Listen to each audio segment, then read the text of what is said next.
Gravando. Começou já? Gravando. Então, estamos aqui na favela, nas favelas. Essa aqui é a favela de Santos, No né? centro. Um dos piores lugares que tem em Santos. Nós estamos aqui com o Rocktal, Rafael, o Rocktal Erlando e o Rocktal Adil, que tá tirando foto dele. E o Rocktal Everaldo. Filma você mesmo. É nada, Aê, meu caro.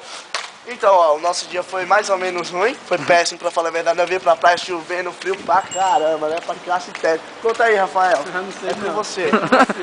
Hã? Conta, Rafa! Nada a declarar. Não, como você se sentiu em saber que você veio pra Olha o praia... carro, pensando- João. Caramba, Ó, esse você... dia sendo atropelado por um carro agora, como vocês estão vendo aí, ó. E vem mais um em alta velocidade, ó.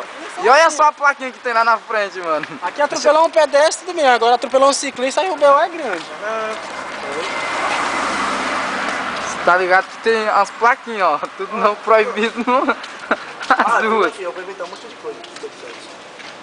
Então, a cidade de Santos ela foi fundada em 1988 com a finalidade de trazer turista para cá, porque...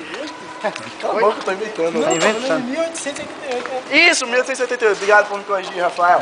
Esse rapazinho branquinho que Então, gosta de corrigir ele é mais tudo. inteligente do que eu. Ele, pra falar a verdade, é o diretor do meu jornal e tal. E eu que faço Ele faz só pra a apresentação. se Isso, aprovar bem, senão... eu só Cheirou, apresento e ele faz de tudo pra mim. Cheirou. É o seguinte, foi fundado em 1788. Vamos comer aqui no restaurante de pizzaria?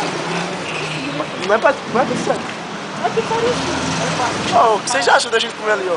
Não é nada lá. Ah, sei lá, parece ser coisa de pobre. R$32, ó. Ei, comida por quilo, R$19. Ô, Darlan, Oi. eu tô ganhando o mesmo tempo, não. Caramba, que... Caralho, mano, movimento.